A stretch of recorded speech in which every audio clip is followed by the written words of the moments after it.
Casero Podcast se hace audio.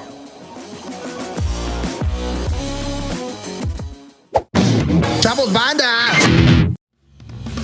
Este programa es patrocinado por ustedes mismos. Si quieren apoyar nuestro proyecto, lo pueden hacer por medio de Patreon en patreon.com/herejes el podcast.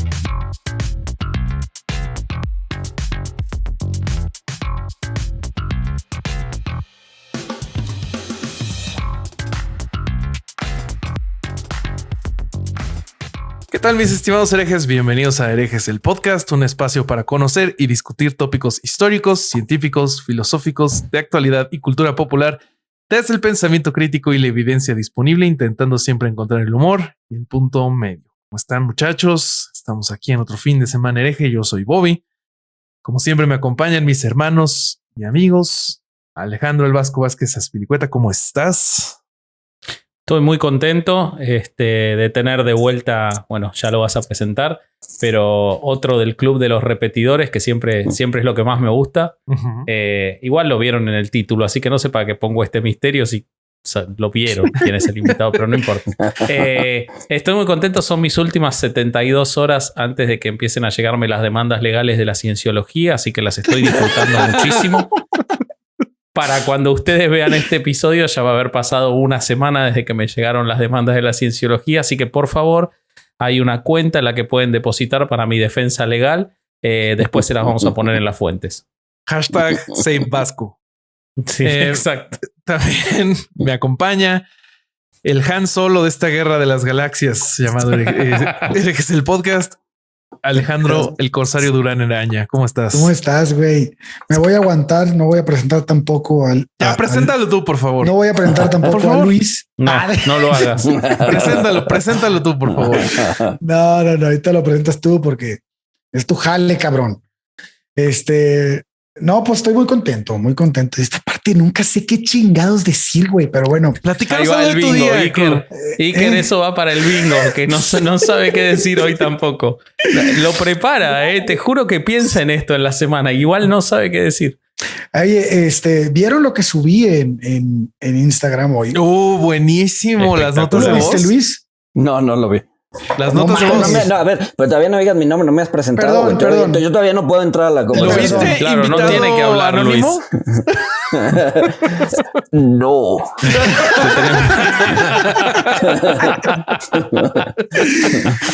Bueno, es que logramos volver estúpido a un economista, Luis. Logro desbloqueado. Eso no estaba en tu bingo, Iker. Bueno, lo voy a presentar, pero ahorita platicamos de las notas de voz. Nos acompaña por segunda ocasión Luis González. Ahí está. Sin Hola, corbata. ¿cómo están? Exacto. El economista del ITAM que le han tirado. Estoy de polo y con pants de la cintura por abajo. Eso. Bueno, tenés algo de la cintura para abajo. Eso es más que Bobby, que lo hace totalmente desnudo. Ahora sí, Durán, cuéntanos qué onda con las notas de voz. Es que fíjate que me ha pasado mucho desde que grabamos Testigos de Jehová, fue primero, sí, Testigos de Jehová, que me mandan muchísimos mensajes de algunas experiencias que han tenido ex testigos de Jehová, ex mormones, ex de la luz del mundo. Y me mandó un audio una chava que me pidió no decir su nombre, pero que le pedí permiso para subir sus audios porque lo que me estaba contando era algo que yo no tenía. Yo no lo leí, en la investigación no lo había visto. Uh-huh. Por ejemplo, me dice que los pastores de la luz del mundo son los más ojetes, güey.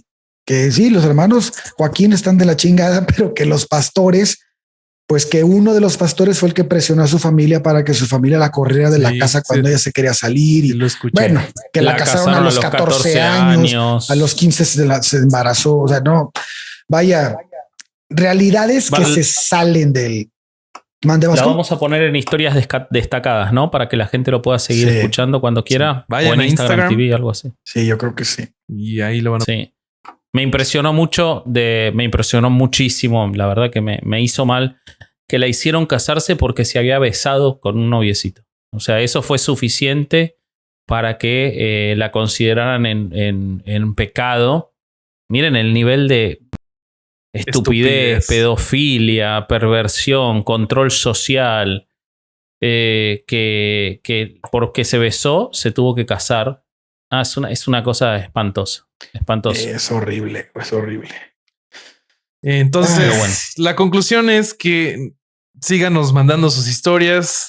Nos encanta escucharlos, leerlos y estamos al pendiente de lo que nos digan. Pero bueno, entremos en el tema. Hoy invitamos a Luis porque vamos a platicar de mitos de economía, ¿verdad, Luis? Correcto.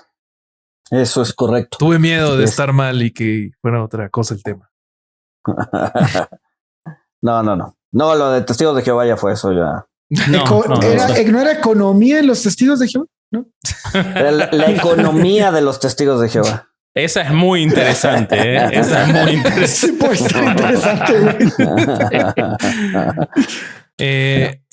Justo yo estaba viendo sobre deuda en un comentarista político de Estados Unidos hacer el comentario de que se usa mucho como un political prop, como para que un político diga, miren, bajé la deuda, o digan, mira, ese güey subió la deuda. Y más como para eso, como que tuviera un impacto real en el día a día de la gente. Pero no lo entiendo también, entonces no sé si está bien, si estás de acuerdo o estás en desacuerdo. ¿Qué opinas? A ver, la deuda en general no es mala, ¿no? Si se maneja bien. Sí, claro. Hay como una regla como económica en donde dice que si tu crecimiento del PIB, si tu crecimiento de la economía, si la tasa de crecimiento de la economía es mayor a la tasa a la que te estás endeudando, entonces síguete endeudando, es sostenible, ¿no? Y eventualmente va a terminar la deuda controlada. El problema que cuando se descontrola es justo cuando pasa lo contrario, que es la tasa a la que pides prestada es mayor a el Producto Interno Bruto, al crecimiento del PIB, ¿no? Entonces, ahí es donde la deuda empieza a explotar. Entonces, por ejemplo, vamos a ver el caso de Estados Unidos, que está en sus niveles de endeudamiento más altos de la historia, ¿no? Vemos ¿Con quién se endeuda Estados Unidos? Los bancos, ¿no? En general con el público inversionista, o sea, emite deuda y el público inversionista la compra, ¿no? Estados Unidos está creciendo, o bueno, este año va a crecer 5,5%, 6%. Obviamente ese no es un crecimiento normal, viene de un rebote del año pasado, etcétera, etcétera. Pero vamos a decir que Estados Unidos crece en promedio 2,5% al año, ¿ok? Y ahorita se está endeudando a niveles o a tasas del... Depende de qué parte de la curva salgas, pero en el corto plazo se está endeudando a 0%. Y en el largo plazo, la tasa de 10 años está a 1,5%, ¿no? Entonces, ese nivel de endeudamiento tiende a ser sostenible. ¿Por qué? Porque tu crecimiento es mayor a tu deuda, ¿no? Vamos a ver, por ejemplo, el caso de un país, no sé, un país emproblemado, en donde pues trae un decrecimiento del PIB o crece al 1-2% y su riesgo país es muy alto. Entonces, Argentina, por ejemplo. Argentina está en recesión hace varios años y tomó el crédito más grande en la historia del FMI hace 2 años y al año de tomarlo no lo pudo pagar. Exacto. No, y digo, el FMI te da tasas un poquito más atractivas, ¿no? El problema del FMI es que sí son, o sea, lo que te presta el FMI son tasas relativamente atractivas, pero a un corto plazo, ¿no? El FMI no te presta más allá de 3-5 años. Claro. Pero si sales al mercado, puedes decir, ok, yo voy a salir, mi PIB está en -5 o mi PIB está en 2%, pero el inversionista me está pidiendo una tasa del 8 o del 7 o del 10 y ahí es donde empiezan los problemas, ¿no? O sea, si lo haces como en un periodo muy corto está bien, no pasa nada, pero si lo haces consistentemente, tu deuda va a explotar, ¿no? Entonces la deuda no es mala si se maneja bien, ¿no? Si sabes cuándo pedirla, si sabes cómo pedirla y si sabes en qué utilizarla, ¿no? Ya. Entonces no, o sea, endeudarse no necesariamente es malo. Vos sabés que ahora acá están bueno, hubo un cambio de gobierno, el que pidió el crédito, además de que emitieron un montón de deuda pública, incluso deuda a 100 años, a tasas bastante altas, porque obviamente Argentina es un país que no tiene buenas calificaciones, que estaba en recesión, las tasas fueron altas y además pidió este crédito, y ahora el presidente en la apertura de sesiones del Congreso, que fue el 1 de marzo, indicó que que denuncian penalmente al expresidente de Argentina y a su gabinete por la toma de la deuda. O sea, está llevándolo a una situación criminal, la toma de deuda de Argentina. Por la situación en la que se tomó y por cómo se tomó. ¿Y eso puede proceder o no? Yo no creo. Pues a Yo ver, no quién creo. sabe si pueda proceder, pero por lo menos igual y está sentando las bases para decir, ok, si sí fue criminal, entonces no hay necesidad de reconocerla, ¿no? Y ahí es donde entra el problema. Oh. Lo que pasa es que no la están desconociendo, están como en un lugar medio.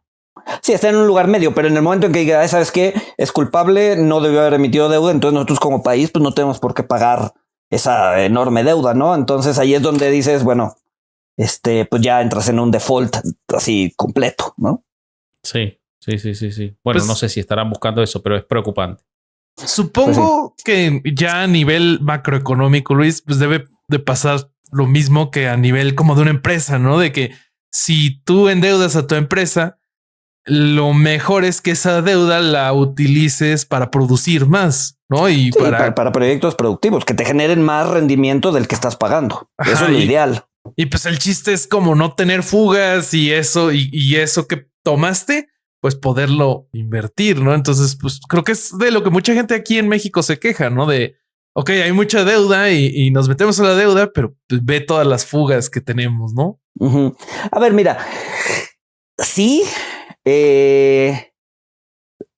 pero algo positivo que está pasando hoy es que si bien los proyectos en los que está incurriendo el gobierno actual definitivamente no son rentables, por lo menos no se está endeudando para llevarlos a cabo, ¿no? Ujú. O sea, si tú dijeras, a ver, el gobierno actual está emitiendo una cantidad ridícula de deuda y además todo ese dinero lo está metiendo en una barril sin fondo que se llama Pemex o una refinería o un Tren Maya, ¿no? O el Costco ese que hacen llamar aeropuerto, ¿no? Exacto. Entonces, es claro que esos proyectos no van a ser rentables y si además los estás financiando con deuda, pues, o sea, es un doble error, ¿no? El lado positivo, si es que queremos ser optimistas, es que por lo menos no se estén endeudando para llevarlos a cabo, ¿no? Mm. Ok, sí, porque sería como perder dos veces, no nada más Exacto. el dinero que se invirtió, sino el de dinero que además se debe. Sí, además, sí, o sea, no solo son ingresos, sino que además no van a llegar, sino que además es dinero que ni siquiera es tuyo, ¿no? Que tienes que repagar. Y te hago una pregunta, Luis. ¿Qué pasa cuando en lugar de tomarse deuda, los estados emiten moneda?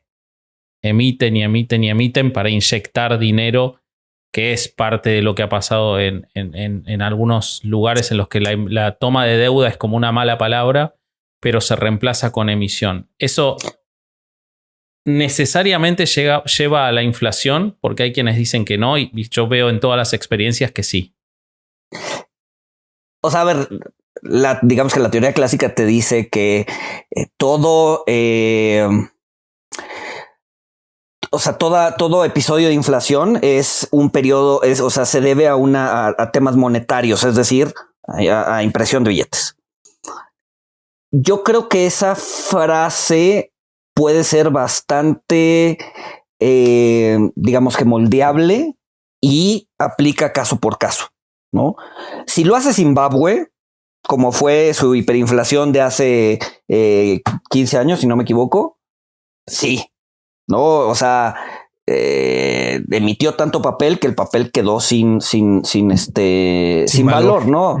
Llegó un momento en que tenían 100 trillones de dólares zimbabuenses que valían como 30 o 50 centavos. No. Mira, qué bueno que hablas de dólar. Qué bueno que hablas del tema. Y aquí voy a, perdón que les esté enseñando el pecho. Está Pero mostrando un pezón en este momento.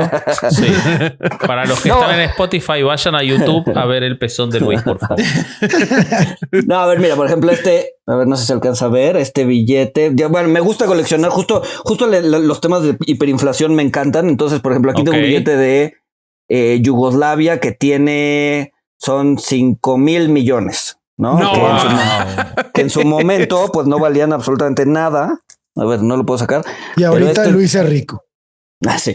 No, pero por ejemplo, este billete es de la República de Weimar, ¿no? Wow, muy bueno. Que también valía, o sea, pues acuérdense que la República de Weimar utilizaban esto como papel para poner en las paredes, ¿no? Sí.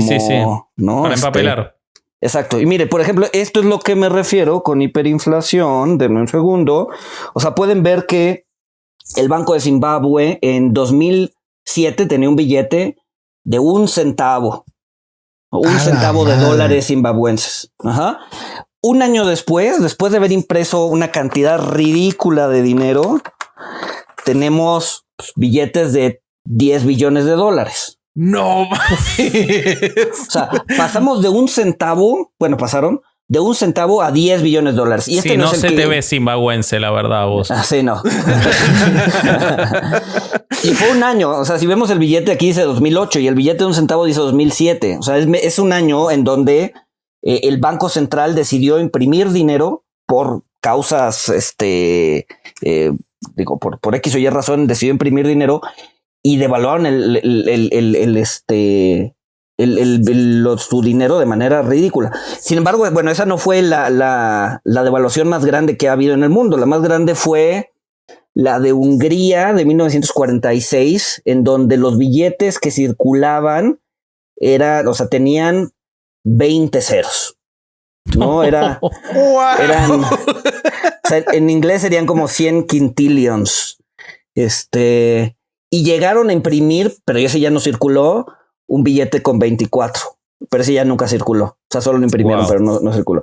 Bueno, el punto es que sí, o sea, la impresión de dinero te causa inflación, pero depende del sapo a la pedrada, ¿no? Hay que ver qué país lo está haciendo, ¿no? El dólar zimbabuense pues no tiene una aceptación mundial, no tiene, o sea, no es una moneda de reserva, no es una potencia, ¿no? Si lo hace Estados Unidos, es solo para economistas medio freaks que los laminan y los guardan, ¿no? Solamente ese sería el único valor de reventa que tiene. Exacto. Y ahorita ahorita quiero conseguir el que acaba de salir de Venezuela hace 3 días de 1 millón de bolívares. Porque es la puedo conseguir 1 millón de australes. Acá en Argentina tuvimos una hiperinflación terrible y llegamos al 1 millón de australes también. Te puedo conseguir uno. Ah, pues si tienes, yo encantado, ¿eh? Sí. Bueno, el punto es que si es Estados Unidos, que es una potencia, que su moneda es una moneda de reserva, es decir, todo mundo utiliza el dólar para pues, conservar valor. No sé, o sea, tiene comercio con todo el mundo, tiene poderío militar, etcétera, etcétera. Entonces no es tan fácil que imprimiendo dinero eches abajo la economía o tengas un pico inflacionario. Entonces, sí, imprimir dinero no es lo mejor, pero se requieren cantidades mucho más altas de los que estamos viendo para que Estados Unidos pueda caer en una inflación fuerte, ¿no? Ya. De hecho, un problema con Estados Unidos ahorita es, y durante 10 años lo fue, que no estaban generando inflación. A ver, la inflación, ese es otro mito, ¿no? La inflación no es mala. Ajá. Ay, siempre y cuando sea controlada.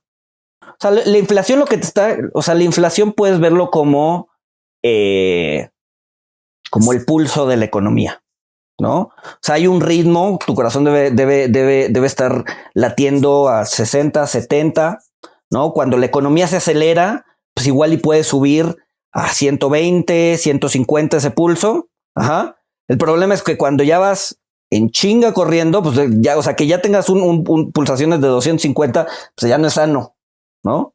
Mismo Oye. caso al revés. O sea, las Oye, pulsaciones se pero en pueden ir a- español, por favor, porque creo que nos estamos quedando atrás con los números, ¿no? Bueno, por lo menos yo o ustedes. O sea, a ver, los números al- que acabo de decir, o sea, y estoy intentando hacer un símil entre Esos las eran de pulsaciones pulsaciones. del ok. corazón. Sí. Pensé que eran porcentajes. Yo, No, un no, 60% Tranquilo, de inflación. qué Tranquilo, verga. Bobby, que esto no entra en el examen. Tranquilo, que esto no entra en el examen. Tiempo. Justo eso me pasó. Ahorita que Luis dijo, la inflación es yo, estudiante de la UP, estuve a punto de gritar desesperadamente el alza generalizada de los precios. Sí, eso es la definición del libro. Sí, claro. Sí, y eso lo aprendí en la universidad y estuve a 2 de gritarlo. Disculpen, amigos. Bueno, a ver, el punto es que si la inflación está acotada, está bien. Quiere decir que la economía va caminando, que está sana, que las pulsaciones del corazón de la economía están a un ritmo saludable. El problema es que cuando el corazón empieza a latir a 10 pulsaciones por minuto, pues entonces, o sea, tienes un tema. Y acotada, que es un punto anual, 2 puntos, depende de la economía. Va a depender de la economía. Por ejemplo, en México la inflación que Banxico busca y que es su única tarea y es preservar el poder adquisitivo de la moneda, debe estar entre 2 y el 4%. Anual. Anual. Para Estados Unidos tienen una estimación puntual que es 2. ¿No? Entonces, si la economía está con una inflación del 2, está perfecto. El problema que había tenido Estados Unidos es que durante prácticamente 10, 12 años, la inflación estuvo por debajo del 2%. Entonces, la Fed está preocupada porque dice, a ver, algo estamos haciendo mal, no estamos siendo capaces de promover la inflación.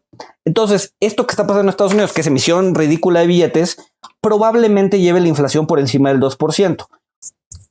Y por encima del 2% estoy hablando 2,5%, 3%, que para Estados Unidos ya es así de, oye, bájale, ¿no? Pero tiene un colchón de todos los años que no pasó. Exacto, ese es el punto de la Fed. Decir, oye, a ver, si la economía empieza a correr con una inflación del 2,5%, 3%, la vamos a dejar correr a ese ritmo. ¿Por qué? Porque pues tenemos que hacer catch up de todo lo que no hicimos antes. Oye, y ese aumento de la inflación del que estás hablando podría ser un mecanismo indirecto de cuando se empieza a dejar de pagar una deuda externa o interna.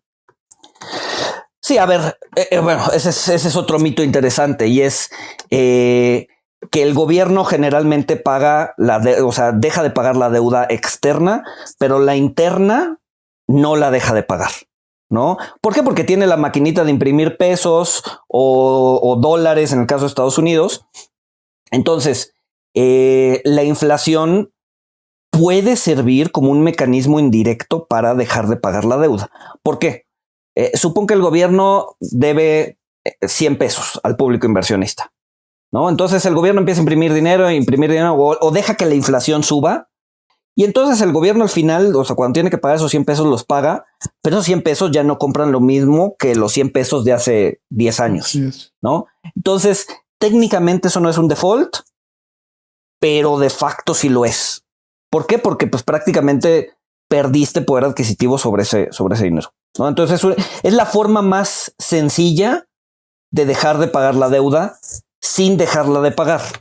Ok. O sea, simplemente dejas que la inflación se vaya a los suelos, se vaya a las nubes y pues ya te sale mucho más barato pagarla, ¿no?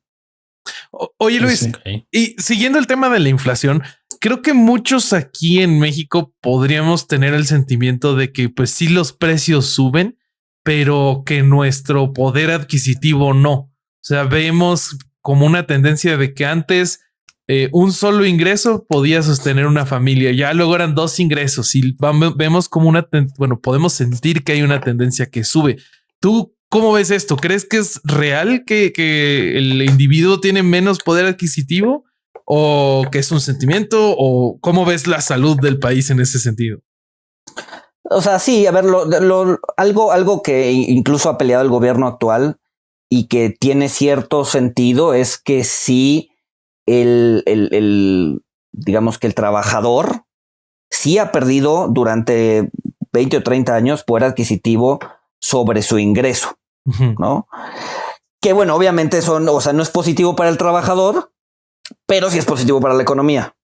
¿Por qué? Porque pues, al final del día nos volvemos mucho más baratos en términos de mano de obra. Más competitivos. Exacto, ¿no? Por ejemplo, en su momento, China tenía una mano de obra muy barata. Ah, claro, ¿no? sí. Pero empezaron a incrementar sueldos, y ahorita la mano de obra de China es 3 veces más cara que México. Entonces la industria se viene a México, pone sus plantas aquí, le sale más barato y además no tiene que contratar barcos para llevar su mercancía a Estados Unidos, que es el gran consumidor, ¿no? Entonces son las dos caras de la moneda. Sí, el tema social se rezaga muchísimo, es decir, las familias pierden poder adquisitivo a costa de que pues industria venga y etcétera, ¿no? Y de eso nos podemos llevar a horas platicando de si está bien o está mal, ¿verdad? O sea, simplemente son hechos, ¿no? O sea, no le va bien a las familias, pero sí le va bien a la industria. Sí, claro, es como si pasa X, entonces Y. ¿No? Exacto. Bueno, Oye, Luis, yo sé que por lo que he hablado contigo y por lo que me has mandado y por algunas veces que la última vez que viniste al podcast también creo que tocamos un poco el tema, que hablábamos que también existe el mito de pensar que México siempre ha sido bueno o que es actualmente un país petrolero o que tú ahí me habías comentado que México no es un país petrolero, ¿no? No, México está muy lejos de ser un país petrolero o una potencia petrolera. Qué buen mito es ese. El petróleo representa apenas el 2.5% del PIB.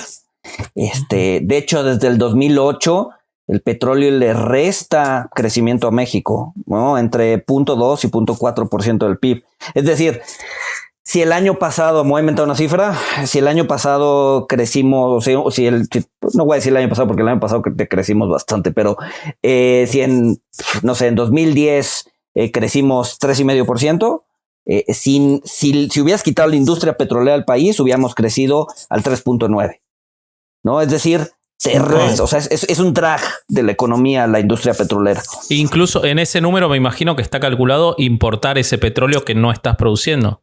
Exacto. Y aún así creces más. Exacto. Wow. Sí. Y, o sea, es importante. ¿Por qué? Porque pues, sí representa un ingreso importante para el gobierno, alrededor del 15 al 20%, dependiendo del año, el precio de la mezcla, la producción, bla, bla, bla. O sea, entre el 15 y el 20% de los ingresos del país o del gobierno, no del país, del gobierno, vienen del petróleo, ¿no? Entonces, por eso también el gobierno lo defiende un poco. No, y ahorita hasta habla de una autosustentabilidad, ¿no? Del de México con el petróleo. Lo cual no es posible, ¿no? Esa autosustentabilidad es imposible, ¿no? Pues de entrada, pues México produce petróleo de un tipo que se llama pesado, y pues nuestra refinería requiere una mezcla de petróleo pesado, petróleo ligero, y el petróleo ligero generalmente lo terminamos exportando. Entonces, si queremos que nuestras refinerías funcionen, pues tenemos que importar petróleo. El tema del gas, por ejemplo, que pasó ahorita con Texas, con la helada de Texas. Uh-huh. Sí. Pues prácticamente Texas se cerró al mundo y dejó de exportar gas. Prácticamente o mucha parte del gas que México consume viene de Texas. Entonces nos cerraron la llave y pues prácticamente paralizó la industria en el norte del país, ¿no? Y eso le va a costar al PIB, etcétera, etcétera. Entonces, bueno, obviamente... O sea, Texas uh-huh. dejó de, para entenderlo, Texas dejó de vender a sus clientes, externos, le dejó de vender el gas uh-huh. para consumirlo ellos por la situación en la que estaban pasando de las heladas y todo eso. Exacto. Pero exacto.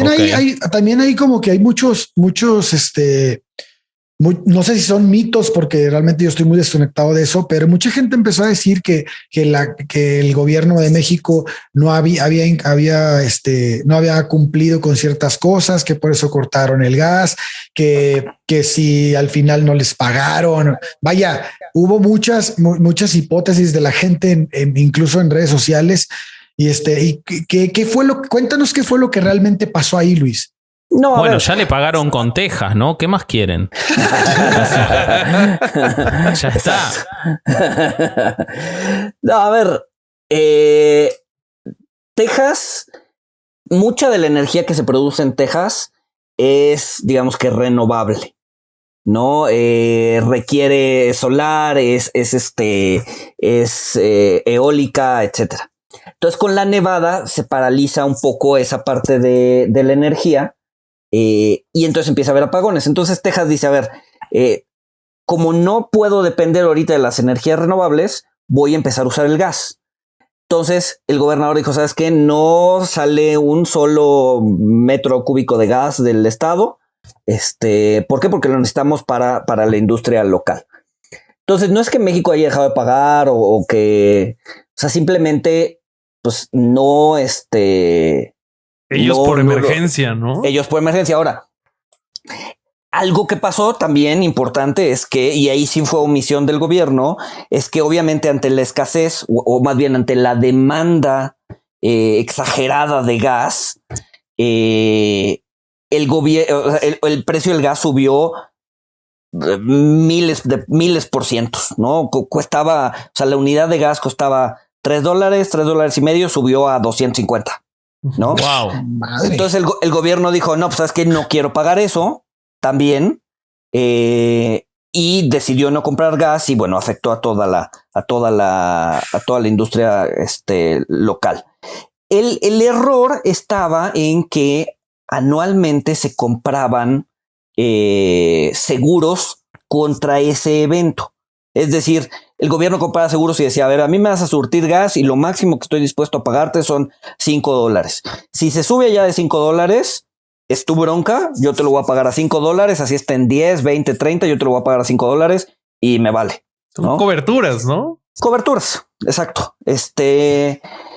Eso por el tema de la austeridad decidió no contratarse este año. No mames. Decidió no contratarse este año y pues bueno, justamente, o sea, es típico cuando tienes un seguro de algo toda tu vida. Lo dejas de pagar y a la chingada. En 15 años no lo he usado, ya no lo voy a pagar y a los 10, al siguiente año pues, choca. Te revienta el apéndice, ¿no? Exacto. Siempre. Exacto. Entonces, pues eso fue lo que pasó. No mames. No puede Bueno, ser, entonces están agarrando este episodio para decir, ya ven cómo sí necesitamos ser autosustentables en gas. Y podríamos serlo. El problema es que, o sea, tenemos yacimientos de gas tantos como Texas. No, pues al final del día, la geografía o la geología no distingue fronteras, ¿no? Uh-huh. Texas es rico en gas, México es rico en gas, ¿no? El problema es que no hay inversión para sacarlo y no hay proyectos para sacarlo y no le están dedicando ni un solo peso para sacarlo. Entonces, no vamos a ser autosuficientes en gas porque no hay un solo esfuerzo para sacar ese gas del subsuelo, ¿no? Y supongo que no es algo que pudiera hacer el gobierno solito. Además, ¿no? O sea, podría haber esfuerzos siempre y cuando se pusieran de acuerdo con la iniciativa privada, pero pues... Híjole. Lo veo difícil. Y un problema grande ahí. Entonces, lo que se necesita para el gobierno no es sacar gas, pero sí otra refinería. Según el gobierno, ¿no? Pero... Porque no le meten lana para sacar el gas, pero porque por austeridad, por lo que quieras, pero entonces esa idea de hacer otra refinería realmente sería buena o sería mala. Pues no, a ver, México no requiere otra refinería. México lo que requiere es justo meterle lana a las refinerías que ya tenemos, ¿no? O sea, si vemos el caso de Brasil, la verdad es que Brasil llegó a estar en el mismo lugar, un lugar similar a donde está México en términos de su petrolera, de Petrobras. Y lo que decidieron fue, a ver, sácala, véndela, privatízala, y ahorita les está yendo mucho mejor. ¿Y qué es lo que están haciendo ahorita los brasileños? Cerrando refinerías. Porque sale mucho más barato importar, sale mucho más barato mantener al tiro unas cuantas que toda una red de refinerías. Entonces lo que México debería estar haciendo ahorita es metiéndole lana a las refinerías que ya tiene. Las refinerías que tenemos ahorita están trabajando al 30, 40% de su capacidad, cuando deberían estar trabajando al 90%. Y mucho de eso es falta de mantenimiento. Entonces pones al tiro todas las refinerías que tenemos y no necesitas Dos Bocas, no las necesitas. Okay. ¿Y qué es qué es electoral? ¿Es poner mano de obra a trabajar? ¿Cuál es? ¿Por qué? Porque esto que sabes vos lo tienen que saber los especialistas de Pemex también, ¿no? Sí. No, es un tema de ideología, ¿no? O sea, el presidente trae una ideología de hace 30, 40 años. Lo platicamos la otra vez, ¿no? Exacto. No, es más bien un tema ideológico. Y pues no sé si sea un tema de edad, no sé, pero como de orgullo, ¿no? También. Así exacto. O sea, él piensa que México es un país petrolero. México no es un país petrolero. Yo quiero saber. A ver, acá un poco de historia. En el año 2005 hubo una cumbre en Argentina, en Mar del Plata, que, para no hacer la historia larga, una cumbre de las Américas en la cual se enterró para siempre la posibilidad de que haya un tratado de libre comercio de toda América, el ALCA. Uh-huh. Con algo que fue muy festejado por nuestros gobernantes de Venezuela. En ese momento estaba Chávez, que dijo ALCA, ALCA, al carajo. Cuba, bueno, igual Cuba iba a estar excluido. Yo quiero saber, porque acá es como que no hay una posición intermedia en mi ambiente y sé que en muchos otros. Están quienes dicen que los tratados de libre comercio son lo mejor que le puede pasar a una economía, porque la economía se organiza y uno vende solamente en lo que es mejor. Y hay otros que dicen que es lo peor que puede pasar. Entonces, quiero saber cuál de los dos es un mito o si hay un intermedio entre los dos, siendo que ustedes sí tienen tratados de libre comercio y, a mi entender, funcionan bien. Uh-huh. A ver, creo que los tratados de libre comercio ayudan mucho a acotar el poder que puede llegar a tener un político. ¿Por qué? Porque en el momento en que los violas, sobre todo si es un tratado de libre comercio con una potencia importante, como puede ser Estados Unidos, Canadá o la Unión Europea, en el momento en que los violas, hay una presión internacional fuerte para que regreses al camino. O sea, para darnos una idea, o sea, violar un tratado de libre comercio no es menor. O sea, en la escala, y ahí Alejandro sabe más que yo, pero en la escala de las leyes en México, la ley suprema, la Constitución, y no sé si funciona igual para otros países. La ley suprema es la Constitución, pero seguido de la Constitución vienen los tratados comerciales o los tratados. Sí, en Argentina es igual. Exacto. Y ya después, abajo de los tratados comerciales. Yo los pondré ahorita en el mismo nivel, tratados y Constitución. Exacto. Y abajo vienen las leyes federales. No, entonces, por ejemplo, lo que está pasando ahorita con la ley eléctrica, ¿no? Que quieren hacer que CFE, o sea, ahorita, a ver, como estaba la ley antes, es decir, pues todo el mundo puede producir electricidad, sujeto a varias cosas, y la electricidad se va a empezar a subir al sistema o a despachar según el costo. Primero entran las más baratas, después la que le siguen, y así hasta lo más caro. El tema es que la CFE o la empresa que genera electricidad del Estado es muy ineficiente y generalmente usa tecnologías muy caras y muy viejas. Entre ellas, quemar carbón, las hidroeléctricas, ¿no? Contra lo que puede ser una energía solar o una energía eólica que es baratísima a producir. Entonces, obviamente ahorita, bueno, antes de que se promulgara la ley, porque ya se promulgó, entran al sistema las energías renovables, las energías más limpias, y ninguna de esas pertenece a CFE. Entonces, la nueva ley lo que quiere hacer, o el espíritu de la ley es decir, a ver, primero va CFE, me valen los otros, y una vez de que CFE deje de surtir, si se necesita, entran las renovables, ¿no? Entonces, eso contraviene, uno, a la Constitución, y dos, a varios tratados internacionales. Entonces, esa ley se publicó antier. O sea, ya publicada en el diario oficial, ya está listo, vamos a aplicarla. No pasaron ni 24 horas cuando dos empresas extranjeras con negocios en México, basado en tratados internacionales, fueron a la Suprema Corte, fueron a la Corte, todavía no llega a la Suprema, pero fueron a una corte local y el juez ya les otorgó que la ley se congela. ¿Por qué? Porque contraviene tratados y constitución. Entonces, ese tipo de presiones, son lo que obtienes con tratados internacionales. Entonces, ¿quieres que el mercado funcione bien? ¿Quieres que haya competencia? Pues firma un tratado. ¿Quieres tener un monopolio? ¿Quieres seguir concentrando el poder? Pues no te convienen los tratados, ¿no? Y creo que América Latina, pues es una zona en donde pues a los gobernantes les gusta tener bastante poder. Pues ¿no? sí. Cortarse su pedazo. Pero del entonces pastel. pasa más por lo político, según tu visión, que por las reales ventajas económicas que traiga. Exacto, yo creo que más es un tema político y las ventajas económicas creo que son, creo que son bastante claras. O sea, vienen con un esfuerzo. O sea, claro que vienen con un esfuerzo.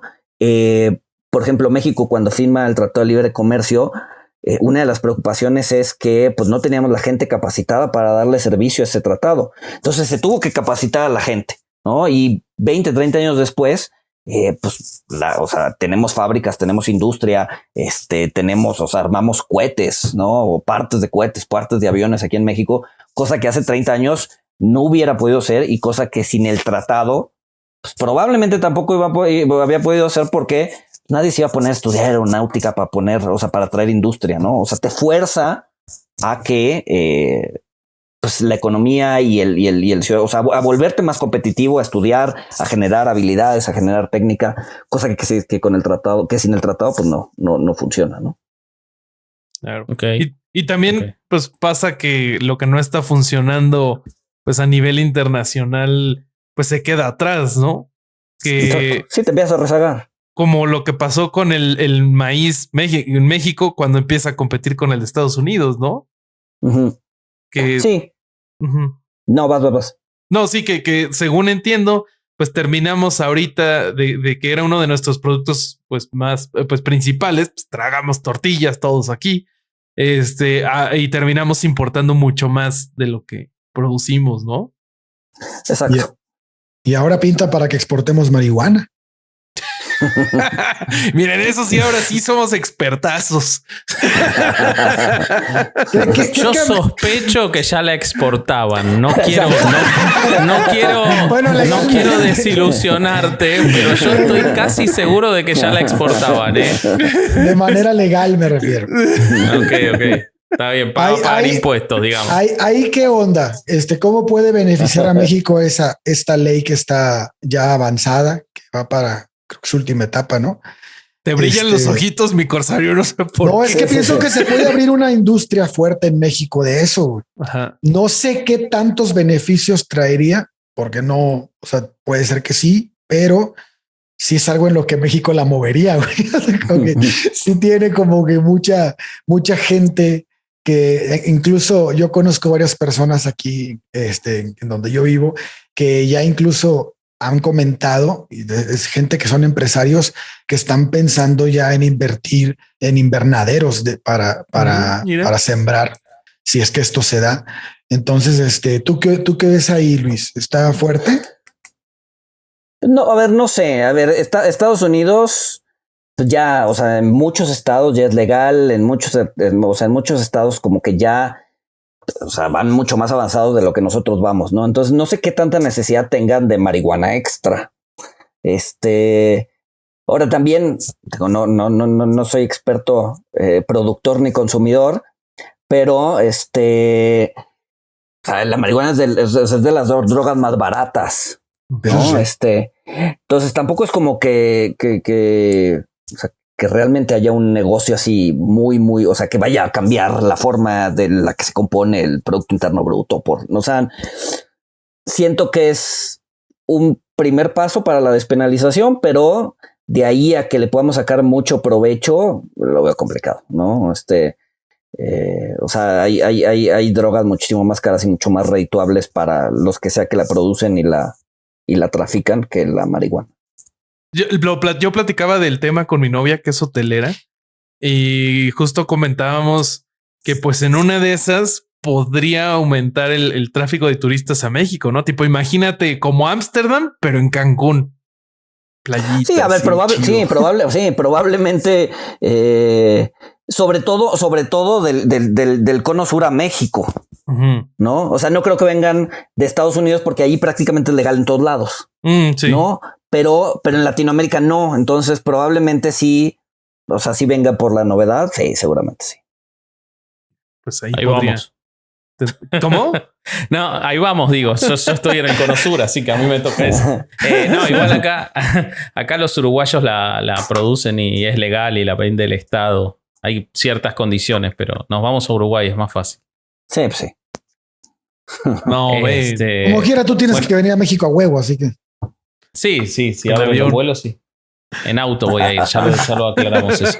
Che, bueno, yo quiero saber otro mito que traía Luis. Por ejemplo, ahorita que tocamos el tema de Venezuela, uno de los mitos recurrentes es, o sea, con las políticas que estamos llevando a cabo, no solo en México, incluso en algunos otros países, podemos realmente convertirnos en Venezuela. Y estoy hablando, por ejemplo, particularmente de Argentina, que el manejo de la política económica, pues históricamente no ha sido muy brillante. ¿Por qué no terminan de caer en el estado de Venezuela? O sea, si al final del día ves, no sé, las métricas sociales de Argentina, pues la verdad es que no están mal, ¿no? De hecho, en muchos niveles están muy por encima de muchos países de América Latina, incluyendo México, ¿no? Entonces, o sea, ¿cómo puede convivir ese desastre económico, pero pues no estamos tan mal, ¿no?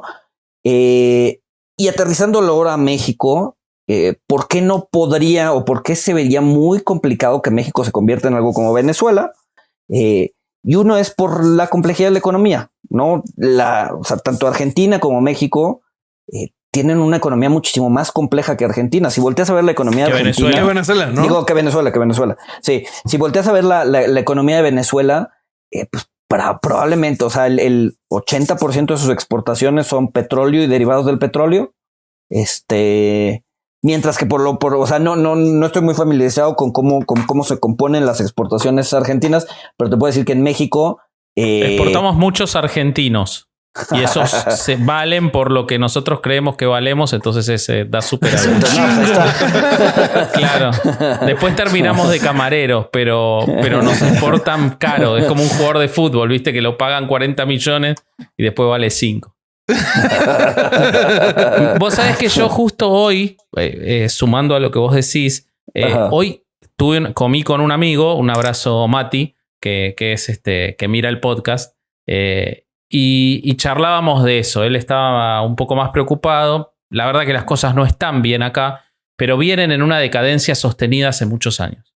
Y él me decía, pero ¿no te da miedo que nos volvamos a Venezuela? Y yo lo que le decía, sin tener las herramientas económicas tuyas, que por supuesto no las tengo, yo le decía que en realidad no podríamos convertirnos en Venezuela porque nunca fuimos Venezuela. O sea, hoy Venezuela es una versión peor, mucho peor, digamos, es la pesadilla de Venezuela, pero en realidad Venezuela ni siquiera en su mejor momento económico tenía suficiente producción propia de medicamentos, suficiente producción propia de alimentos, suficientes médicos. O sea, lo que pasó, que es terrible, es la degradación de una situación muy incompleta económicamente o como construcción de país. En cambio, Argentina, que tiene mucha actividad privada, si bien Argentina fue en 1915 la segunda o tercera potencia económica del mundo y venimos en una decadencia sostenida que no paró nunca. Y entonces vos decís, los indicadores sociales nuestros son mejores que los de México, que los de Brasil, pero hace 40 años eran 20 veces mejores que los de México o los de Brasil. Pero esa decadencia no llega a ser lo suficiente porque la economía privada y las actividades privadas siguen siendo suficientemente sostenibles, ¿no? Eso es lo que veo yo sin ser economista de la diferencia. No, y es completamente, o sea, tienes completamente la razón. O sea, es una economía mucho más compleja, no depende de un producto. Depende, o sea, tienes industria, tienes agricultura, o sea, y tiende a crecer en complejidad. Entonces, eso te ayuda muchísimo a mantener una economía. Hablando particularmente de Venezuela, yo como veo, o sea, en algún momento leí un libro que igual se lo recomiendo al ratito. que te habla un poco de la historia y de por qué Venezuela llegó a donde está ahorita, ¿no? Y es, o sea, una de las razones. A ver, voy a poner un símil. Es como si una persona humilde, ¿no? O sea, o del estrato bajo de la población, hablando económicamente hablando, se saca la lotería. Podemos saber un chorro de casos, ¿no? Y a ver, y el caso creo que el caso más representativo en México, que si bien no se sacó la lotería, pero hizo mucha lana, es de Julio César Chávez, ¿no? El peleador, ¿no? O sea, de un día a otro estás inundado en dinero. ¿Cómo va a acabar esa persona que de estar prácticamente toda su vida reprimido económicamente, de repente tiene toda la libertad del mundo para gastar? A los 5 años no tienes nada. A los 5 años no tienes nada y terminas peor de cómo estabas. Es un poco lo que le pasa a Venezuela, ¿no? Venezuela venía de pobreza, petróleo, exceso, ¿no? En los 70 Venezuela llegó a ser, o sea, tenía investment grade, era el mejor el país más rico de Latinoamérica. El país más rico de Latinoamérica, exacto. Y ese exceso maleducó a la población. O sea, no estaban acostumbrados a pagar impuestos. ¿Por qué? Porque pues, tenemos un chorro de petróleo. ¿Para qué pagamos impuestos? El único revenue, el único ingreso del gobierno es el petróleo. ¿Para qué necesita que yo, ciudadano, le pague impuestos? Entonces, durante muchos años no pagan impuestos y siguen sin hacerlo. La gasolina era gratis. O sea, eran como los... Importaban todo. Exacto. Importaban todo. No se generó una industria interna, ¿no? O sea, o sea, vivir no les costaba, ¿no? Y eso, pues, te vuelve pues una población, pues, con poca preparación, floja, ¿no? En el momento en que cierras la llave del petróleo, por X o Y razón, pues, todo se viene abajo. Te vas en picada, claro. Exacto. Y también no quedas mucho más expuesto a la especulación política, digamos, geopolítica, ¿no? Exacto. O sea, porque si te quieren hacer esa guerra, te la hacen mucho más fácil. Claro. Exacto. Y además es mucho más controlable porque solo dependes de un producto. O sea, no estás diversificado. O sea, si en Argentina o en México quieren hacer algo similar, o sea, tendrías que preocuparte de muchas industrias, no solo de una. O sea, a ver, que el gobierno actual se adueñe de todo lo energético del país, ¿no? Se va a estar adueñando del 2% del PIB. No pasa nada, ¿no? Claro, o sea, al final producimos automóviles, tenemos turismo, tecnología, etcétera. Bueno, dale, güey. El turismo era la otra industria de Venezuela y también la expropiaron toda, ¿no? Era menor, pero era la otra industria, también la expropiaron toda. Ahora, Luis, yo te hago una pregunta sobre esa. ¿Por qué en los países árabes no ocurre lo mismo si su estructura era similar? O sea, realmente vivían... qué buena pregunta. Están en una peor situación, porque desierto y solo petróleo, poca población. Bueno, Venezuela tampoco tiene mucha, pero tenía muchísima más. ¿Por qué a los países árabes no les ocurre lo mismo y son potencias, digamos, pujantes, incluso en industria, en tecnología, algunos de ellos? A ver, de entrada la forma de gobierno es distinta, ¿no? Si bien, o sea, como tú dices... ciudadanos árabes como tal hay muy pocos. El resto es gente que va a trabajar a esos países y ellos no la pasan tan bien, ¿no? Okay. O sea, los que no son ciudadanos árabes no la pasan tan bien. A los ciudadanos árabes que son pocos, les va muy bien porque además siguen teniendo el flujo del petróleo, etcétera. Y nacionalizarte árabe es una pesadilla. O sea, sí, o sea, no basta ir a nacer en Arabia Saudita para ser árabe. Tienes que demostrar que creo que tenías familia desde que hubo el primer asentamiento en 1913, una cosa así. La otra vez estaba leyendo requisitos para la nacionalidad árabe, no sé por qué. De esas veces que estás en la computadora a las 3 de la mañana y dices, ¿qué se necesitará para ser árabe? Exacto. Entonces, el punto es que sí necesitas demostrar así un árbol genealógico de que uno de tus familiares estaba asentado en alguna tribu de Arabia Saudita antes de 1900 para poder decir, ok, Entonces, saberte el Corán de memoria y la chingada. Exacto. Sí. Exacto. Entonces, son muy poquitos y ellos sí tienen todos los beneficios, ¿no? Pero el 90% de la población es población flotante y a ellos no les va tan bien. Casi esclavos. Exacto. Ok. Exacto. Pues justo había varios escándalos con el Mundial de Qatar, ¿no? De que Sí, murieron un montón. y la construcción de los estadios era hecha con labor de casi esclavos. Sí, y Qatar yo creo que es el que más, o sea, en donde más está ese efecto, ¿no? O sea, el territorio es muy pequeño, son muy pocas familias las digamos que las dueñas de Qatar, y el resto es gente de países pues más, o sea, más necesitados, India, Pakistán, etcétera, etcétera, que trabajan por mano de obra muy barata, aunque les va mejor que estando en la India, ¿no? O sea, también por eso van, pero sigue siendo unas condiciones bastante malas. Hablando de Qatar, saludos a Sam que nos está escuchando, Patreon, allá está en Qatar. Él está en cierto. Qatar. Él está en Qatar ahorita. Sí. Esperamos, Sam, que De tú las seas familias. de los que les va chingón. Exacto. Oye, Luis, ¿y qué onda con lo que pasó pues allá en el año de 1994? Todo esto del Fobaproa, el error. O sea, porque es algo que igual a varios de nosotros nos tocó más chavos, que pues nos toca vivir las consecuencias. O sea, ¿de qué se trata? ¿De verdad fue un error tan grande o no? ¿Qué fue lo que realmente pasó? A ver, mira, para hablar, la crisis del 94 en realidad empieza en 1982.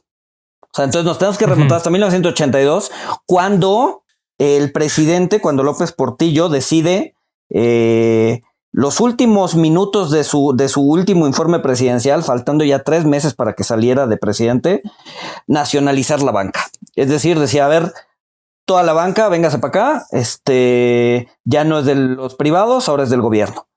Pagó más o menos como $970 millones por todo el sistema bancario. Entonces, el sistema bancario pasó a ser del gobierno, pues prácticamente no necesitaba medir riesgos, o sea, se perdió mucho expertise de cómo medir riesgos en el sistema bancario de 1982 a la reprivatización de la banca en 1992-93. Ok, entonces, bueno, pasa todo este tiempo, llega Salinas y dice, a ver, bueno, vamos a regresarle la banca a sus dueños, ¿no?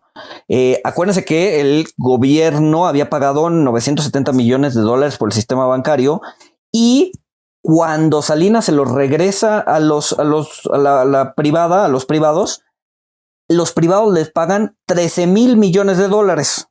Wow. ¿No? O sea, en solo 10 años, el gobierno se mete una utilidad de más o menos 1,200%. Entonces, obviamente, la banca estaba enojada diciendo, oye, estoy recomprando algo que ya era mío a un sobreprecio ridículo. Entonces, empieza la banca a tomar riesgos desmedidos. Acuerda que habían estado durante mucho tiempo sin, se perdió mucha expertise en la forma de medir riesgos. Entonces empiezan, como no había un mercado local importante, empiezan a pedir dinero afuera, se empiezan a endeudar en dólares y empiezan a prestar en pesos. ¿Ok? ¿Por qué? Porque querían recuperar pues toda la inversión que habían hecho. Exacto. Entonces, bueno, llega el error de diciembre, que igual no me voy a meter mucho para no alargarme, pero llega el error de diciembre, el peso se devalúa de manera importante, y lo que pasa es que pues, los bancos que tenían préstamos en dólares, o sea, que ellos habían pedido prestado en dólares, pero que habían prestado al público en pesos, pues obviamente se multiplican sus deudas. Exacto. Entonces, el problema de este tipo de crisis es que si dejas que tu sistema bancario quiebre, el problema se profundiza por 100. ¿No? Entonces, el gobierno mexicano va a Estados Unidos y le pide ayuda. Entre Estados Unidos y el FMI arman un paquete de rescate, el más grande que había existido en la historia del mundo, nos los dan a nosotros, y con eso salvan a la banca. Más o menos, el Fobaproa costó alrededor de 14% del PIB del 97, pero se fue desembolsando poquito a poquito, o sea, no es como que se desembolsaba de un jalón. Esa deuda, que si bien fue sí fue un abuso de los banqueros, pero también fue un abuso del gobierno al venderle la banca a una manera tan elevada, un precio tan elevado. Sin embargo, esa deuda se ha ido pagando, ¿no? 24% fue de esa deuda se pagó por recuperación de cartera, es decir, la gente que no pagaba se le embargaba, etcétera, etcétera. 16% las cuotas han sido de los bancos, es decir, los bancos a la fecha siguen pagando el rescate. Exacto. Entonces, 40%, o sea, digamos que ese 40% no tiene un costo fiscal, es decir, no le costó al contribuyente. No lo pagó el Estado. Sí, no lo pagó el Estado con impuestos. Y el otro 60% sí ha tenido una carga fiscal, es decir, sí ha habido temas del Estado pagando con el impuesto de las personas el rescate. Sin embargo, el rescate no fue tanto a los bancos, el rescate fue apoyo a los deudores, es decir, más o menos el 14% del rescate fue apoyar a los deudores, es decir, para que no se incrementara la cartera vencida, y el 86% fue apoyo a los ahorradores, es decir, evitar que el ahorrador perdiera su dinero que tenía depositado en el banco, ¿no? Y si te fijas, no fue un rescate a los bancos, que muchos de esos bancos, o sea, muchos de los bancos de aquel entonces desaparecieron o fueron comprados por otros bancos más grandes, ¿no? Bancos de aquel entonces, a ver cuál les suena. Vital, Serfín, Inverlat, Banpaís, Confía, Somex, Bansen, Unión, Cremi, Oriente, Bancrecer, Atlántico, Promex. O sea, algunos nos suenan, pero muchos otros no. O sea, y esos que no nos suenan son bancos que desaparecieron. Y hay unos que pasaron con el mismo nombre a otros, ¿no? Exacto, no, a ver, hubo... Como BBVA sobrevivió y pasó con el mismo nombre, Banorte, Banamex, o sea, ellos sí siguieron, ¿no? Pero por ejemplo, los más endeudados como Unión, que fue como el 18% del 16% del rescate, pues murió. Bancrecer igual, ¿no? Ellos necesitaron también como el 15%. Serfín, que necesitó como el 14%, pues lo terminó comprando otro banco, Santander, ¿no? Entonces, bueno, no tanto fue un rescate de la banca, sino más bien fue un rescate del ahorrador. Y actualmente ya se debe prácticamente nada del Fobaproa, ¿no? Se debe alrededor del 3% del PIB actual, ¿no? Lo cual es pues bastante menor, ¿no? Para que te des una idea, la deuda de Pemex es alrededor del 12% del PIB, ¿no? Wow.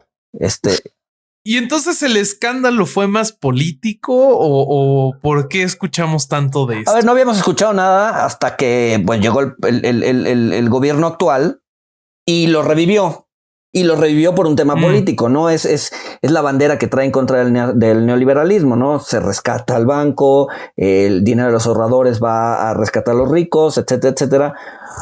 Cuando pues, no necesariamente fue un rescate a la banca, ¿no? Más bien fue un rescate al ahorrador. Y también no querías que la banca se te fuera de picada, sino el problema del 94 hubiera sido 10 veces, 12, 15, 20 veces más grande, ¿no? Ya. Que igual tuvo trascendencia internacional. Yo me acuerdo acá se llamó el efecto tequila y causó un daño gigantesco a la economía argentina y de varios países de Sudamérica que venía en crecimiento y del 95 para el 99 detuvo su crecimiento porque se resintió la toma de deuda, se resintieron las exportaciones y todo eso fue acusado al efecto tequila. Sí, a ver, sí, el efecto tequila fue el disparador de muchas crisis no solo en América Latina, sino en los mercados emergentes. O sea, eso disparó también mucho la crisis de Rusia y la crisis de los países asiáticos en el 97. O sea, digamos que del 94 al 2000, los países emergentes les fue muy mal y mucho fue el desencadenador o el trigger de esas crisis fue la crisis de México. Ok. Muy bien. Bueno. Muy bien. No, pues, bueno, estuvo buenísimo. ¿Cuándo volvés? Pues Cuando me vuelvan a vuelve? invitar, Sí. seguro. No, ahora va a tener su podcast, no va a querer. Cuéntanos de tu Sí, podcast. cuéntanos de por tu favor. podcast. ¿De qué se va a tratar? ¿Dónde va a ¿Y estar? cuándo nos vas a Cuéntanos invitar, todo. no? No, apenas está en pañales, probablemente salga un mes y medio. Y la idea es platicar de inversiones, finanzas, economía, pues sobre todo pase también como temas, no sé, no quiero decir educativos, pero un poco más aterrizados, para que pues la gente pueda entender y se anime a invertir y a jugarle un poco, ¿no? a su dinero.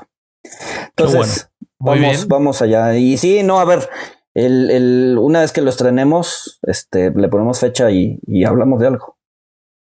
No sé de qué vayamos a hablar nosotros ahí, pero No, yo le puedo ir a preguntar en qué carajo invierto, no está mal. Exacto, Ya que los pesos, exacto. ya que los Claro, pesos el son millonario, necesitas ir a un el como- podcast a preguntarle. El millonario quiere saber No, qué bueno, hacer los con pesos tanta argentinos plata que queman. tiene. O sea, hoy vale 40% menos que dentro de un año. Así que tengo que invertir en algo. Muy bien.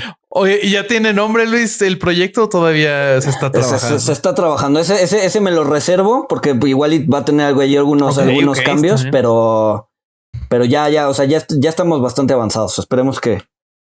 Oye, y cuéntame, ¿dónde te pueden seguir la gente para estar al pendiente de este proyecto y cuando salga escucharlo y ver? Mira, soy mucho más activo en Twitter, en la @Luis Gonzalí, con Z y latina, como dice mi nombre, Luis Gonzalí, o en LinkedIn también ahí soy más serio, pero también cuelgo cosas. Va, súper. Entonces síganlo en Twitter, síganlo en LinkedIn. Ahí va a estar publicando cuando sale como quiera proyecto lo nuevo. anunciamos. Seguramente por aquí, nosotros. ¿no? Cuando lo Va. Sí, saque. claro que sí. Sí, también nosotros Claro que yo creo que sí. en nuestras redes lo vamos a estar. Ya, por sería supuesto. un gran favor. Sí, Así cuenta va a con ser. eso. Sí, seguramente. Muchachos, recomendaciones que vamos a recomendar esta semana. ¿Vos Que tenías empiece el algo para invitado. recomendar? Ah, sí, Luis. Yo, a ver, mira, les voy a recomendar dos porque ya les dije que les iba a recomendar una de Venezuela. Pero el primero es uno de mis libros favoritos, no tiene nada que ver con economía ni nada. Se llama el libro del desasosiego de Fernando Pessoa. Ay, mira. Es El poeta él, portugués. exacto. La verdad es que es un libro, bueno, que a mí me gustó mucho. Te podría decir que hay un Luis antes y un Luis después de haber leído ese libro y, o sea, está lleno de esto que los portugueses llaman saudade y melancolía existencial y es un libro para leer de poquito en poquito, pero bueno, a mí en lo personal me gustó bastante. Vos sabés que yo vi una obra de teatro Buenísima sobre la vida de él con Gael García Bernal acá en Buenos Aires. Muy, muy buena. Sí, a ver, yo de hecho en algún momento la había anunciada y creo que nada más la pusieron en Argentina, la iban a traer a México, pero no sé por qué no la llegaron a traer. Pero sí, Una me quedé pena con ganas porque de está verla. buenísima. Ya. Buenísima. Sí, me imagino. Bueno, Bueno, ahí está la recomendación de Luis. ¿Ustedes, muchachos? yo recomiendo este libro, ya que además Luis habló de la República de Weimar. Esto se llama Berlín. Son 3 tomos en los que, obviamente, en novela gráfica, puedes anotarlo en tu bingo. Eso te Sí, iba a En tu preguntar. bingo, Iker.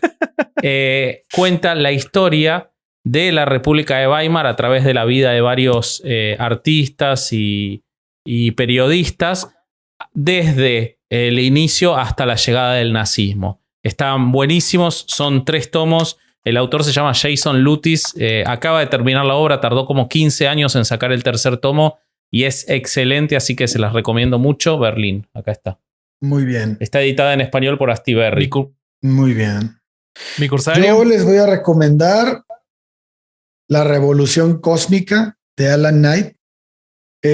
A mí lo que me gusta de este tipo de libros que hablan de la historia de México y que los escribe un extranjero es que muchas veces hablan desde un punto bastante objetivo, ¿no? El extranjero cuando escribe de México se me hace que toca cosas que a veces los mexicanos, no todos, pero a veces algunos mexicanos tocan como con ciertos sesgos, me parece a mí. Entonces me gusta mucho leer, aparte Alan Knight es muy bueno, entonces ese libro me gustaría que que si les interesa las utopías, los resultados de México en las épocas de revolución, pues de 1910 a 1940, La Revolución Cósmica es un muy buen libro. Perfecto. Buenísimo. Me lo voy a comprar. Mi recomendación de la semana va a ser de nuestra amiga Lucía, que va por el seudónimo de LC Bardón. Ella nos acompañó con su testimonio en el capítulo de Testigos de Jehová. Ella, como servicio a la comunidad, pues quiere que la mayor cantidad de personas sepa acerca de lo que pasa realmente en los Testigos de Jehová, y está regalando su libro. Entonces, si ustedes van a la biografía de Lucía en Instagram, ahí tiene el vínculo para poderlo descargar y leerlo gratis. Por supuesto, si gustan apoyarla como escritora, en Amazon lo pueden comprar. Se llama Despertares, nacer dentro de una secta, LC Brandon. No, pero está buenísimo. LC está Bardón. buenísimo que lo esté dando gratis. Bien por Lucía, que además nos mira porque nos manda mensajes del episodio de cine, nos manda un mensaje, cosa que me dio muchísima alegría. Así que buena medida, Lucía. Acá hay un economista entrando en crisis porque estás regalando tu libro. Yo quiero que sepas que tuvo dos microinfartos mientras lo decíamos, pero bueno, vale la pena por el tema en particular. Y el de Venezuela, de hecho lo estaba buscando, pero no lo tengo aquí, que lo tengo en la oficina. Pero se los digo, se llama ¿Cuándo se jodió Venezuela?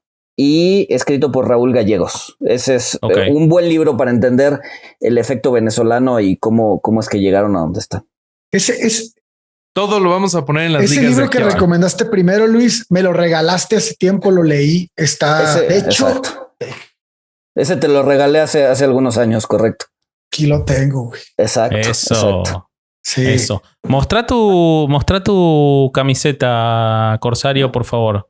Seguimos con la merchan. Me queda un poco como de chorizo mal amarrado porque se encogió, pero no se encogió, se llama pandemia. Se llama pandemia, bueno, sí, y a todos nos ha pegado. Ahí va. Ese sigue siendo el merchandising no oficial porque somos lentísimos. Pero les prometemos, porque cada vez están pidiendo más, les prometemos que para mayo van a poder comprar nuestro merchandising. Estamos en los prototipos, sí. Por eso las playas no van a ser de ese material. No se van a encoger, se los prometemos. Entonces, esténse tranquilos. Van a quedar muy bien. Sí, pero van a poder arrancársela del cuerpo al Corsario si pagan un precio extra. Así que eso, con los dientes. Eso, considérenlo. Me preocupa que tengas esas ganas tú, Ale. Ganas tengo, no tengo posibilidad física. Muy bien. Bueno, muchachos, pues antes de despedirnos, nada más recordándoles a los que nos escuchan que nos pueden apoyar en Patreon. Si nos apoyan en Patreon, tienen acceso a contenido exclusivo. Vamos a hacer ya próximamente nuestra primer... no es cierto, ya hemos hecho reuniones con Patreons. Vamos a hacer otra de nuestras reuniones con Patreons. Ya grabamos y ya salió el Hail Mail. Vayan a verlo a nuestro YouTube. Esto está saliendo en el de Carlos Vallarta, cosa que nos hace inmensamente felices. El Manix es nuestro padrino espiritual, pero en nuestro canal de YouTube está el Hail Mail. Los invitamos a ir a verlo con Fernando Salinas, que salió muy lindo. Es un crack, Fer. Entonces, para que ustedes tengan también la posibilidad de acompañarnos a responder preguntas de la audiencia, suscríbanse a Patreon. Y nada más también antes de irnos, les quiero súper recomendar el último capítulo de Status Culo, que es creo que el número 10, no me acuerdo el número, pero nuestro Manix, Carlos Vallarta, nos platica un poco sobre ¿cómo se llama? Padecimientos psicológicos. Está buenísimo, me llegó al corazón. Le mandé una notita de voz de que lo quiero mucho porque le quedó muy bueno. Muy bien. Eso. Muy bien. Bueno. Y si no hay más que agregar, no, nadie. ¡Vámonos! Este fue otro domingo de no ir a misa y escuchar. Lo dijo de memoria, no lo puedo creer. Y con los ojos cerrados, güey, no hizo trampa. Con los ojos cerrados. Lo grabamos 6 veces esto, quiero que sepan, pero a la sexta lo dijo de memoria. Eso, man. Muy bien. Gracias, Adiós. Sign that reads the highest height. You made it. We can't believe that you're